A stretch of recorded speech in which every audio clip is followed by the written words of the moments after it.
I can't keep living like this. It's 2:34 a.m., and I've just woken up from yet another nightmare. I haven't had a decent night's sleep since 2012. 8 hours of rest feels like a myth now. The pills don't work like they used to. And according to my therapist, we've run out of options. Can't blame him. We've been through countless appointments together. Now I sit at the edge of my bed with these pills in my hands, ready to put it all to an end. And I can't help but think about the day it all began. 12 years have passed, but it still feels like yesterday. The nightmares made sure I'd never forget. Every night I relive it, the moment, the pain, the trauma. And to my loved ones, to anyone who hears my story, I just want you to know, I tried my best. It was a week before my wedding. Jane and I were sitting in our living room laughing at how ridiculous it was to get married in a country we'd only visited once. We met at the Dia de los Muertos festival in Guadalajara, Mexico, back in 2009. You might know it as the Day of the Dead. I was on vacation. She was there on assignment as a travel journalist. I spotted her from across the crowd. We started talking, shared a drink, and we've been sharing countless more ever since.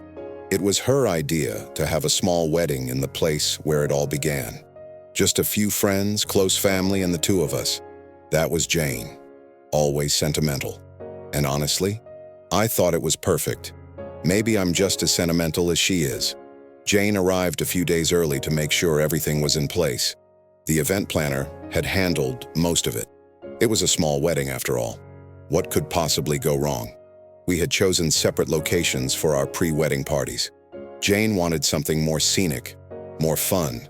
So she planned a boat cruise at the Chacala Beach Resort with her friends. I, on the other hand, had only one friend attending the wedding, Jose.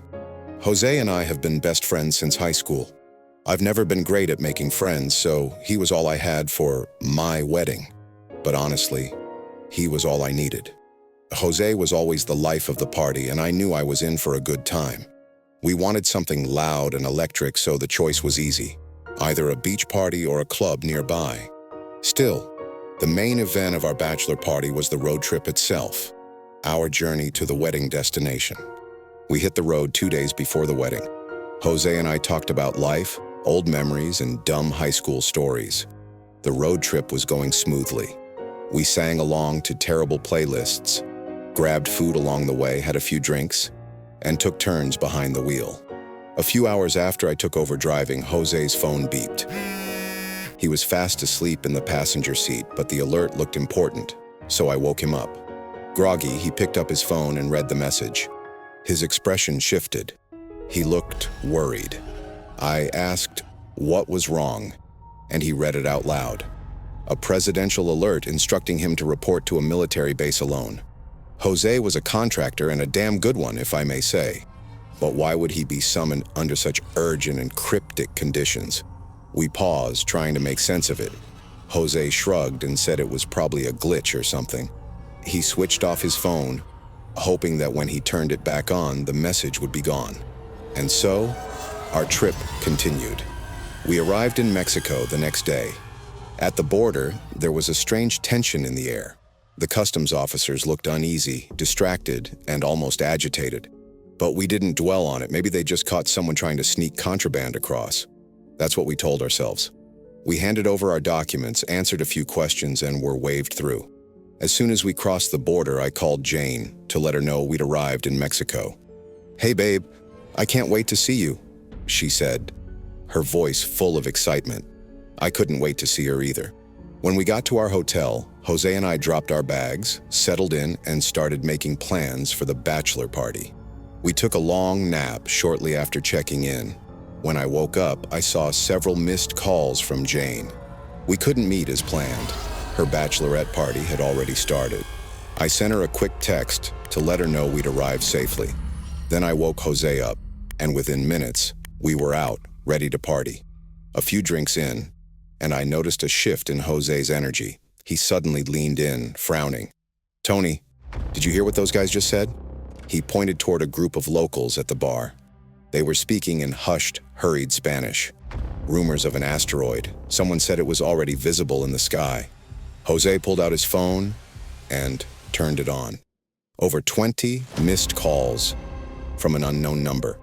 and a string of emergency alerts. Presidential messages, evacuation notices, urgent warnings. That's when it hit us. We were in danger. I called Jane straight to voicemail again and again. We rushed out into the street, scanning the skyline for any sign of her location. The night had gone quiet. The air felt dense, the wind colder. And then it happened. A flash of white light lit up the horizon, out at sea, just beyond the shoreline. For a second, everything stood still. And then came the sound, a deep, thunderous roar, rolling in like the sky was collapsing. We watched in horror as a massive asteroid, nearly 100 meters wide, slammed into the ocean near the beach. A towering wall of water exploded from the impact, rising like a mountain of fury.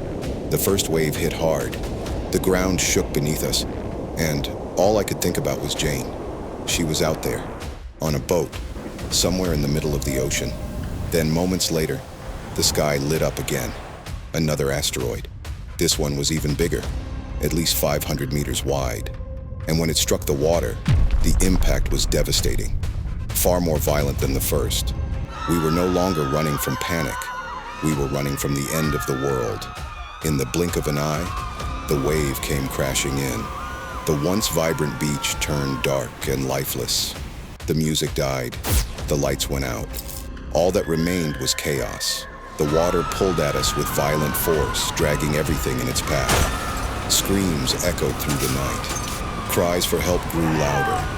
And through it all I could think about was Jane. As I fought to stay above the surface, I spotted a tree in the distance, half submerged but still standing. I grabbed onto it with everything I had because my life depended on it. That was when the sky lit up again, a blinding flash that swallowed the night whole. Another asteroid. This one was even more massive, 6 kilometers wide. I slowly began to lose hope that Jane had survived. She had been out there, on the boat. The ocean was vast and unforgiving. I couldn't hold on to that one thread of hope much longer. As all these thoughts rushed through my mind, I saw something in the distance. Jose, tangled in a pile of debris.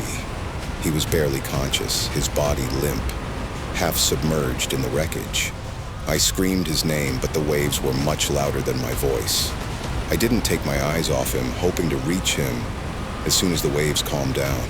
After what felt like forever, the water finally started to settle and everything grew quieter. With bruises covering my body and blood trickling from my head, I swam toward him, fear rising with every stroke, dreading what I might find. When I finally saw it, I couldn't believe my eyes. When I finally reached Jose, I broke down in tears. His body was severed. What had been lying in the debris all this time was just the top half of him. I held on to him as I screamed in agony.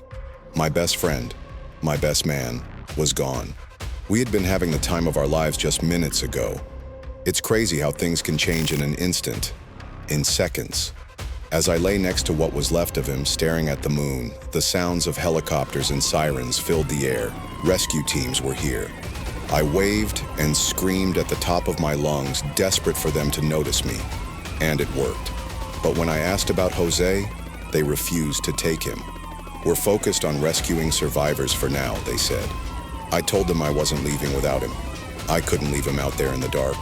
After a few exchanges, they agreed to take us both. They didn't have time to argue. I was losing blood too, and they needed to act quickly. When we got to the hospital, I felt sick to my stomach. A lot of people had lost body parts. The scene was gruesome. They took what was left of Jose to the morgue, telling me I could give him a proper burial once everything was settled. As the rescuers kept bringing in more survivors, I asked if anyone had seen a Jane Costin. I tried to describe her physical features, the dress she had sent me earlier that day, but no one had seen her. They recommended I check 2 other hospitals where survivors were being taken. I spent days moving between them, hoping to find Jane, even if it meant only getting fragments of her. But with each passing day, my hope grew thinner. More time passed, and I decided to give Jose a proper burial. I planned to leave the next day, Losing both my best friend and my wife on the same day wasn't how I'd imagined spending my bachelor party. When I got home, the nightmares began. I still dream about Jane, where she might be, what she might have experienced in her final moments. I watched the news every day hoping to hear that she had been found. But honestly, deep down, I don't think she's anywhere on this earth anymore. I lost everything that day, and I've never fully recovered. That's all I have to say. I hope I find peace and can be reunited with Jane in eternity. Taking this next step scares me, but nothing is worse than the pain I've been carrying since that day.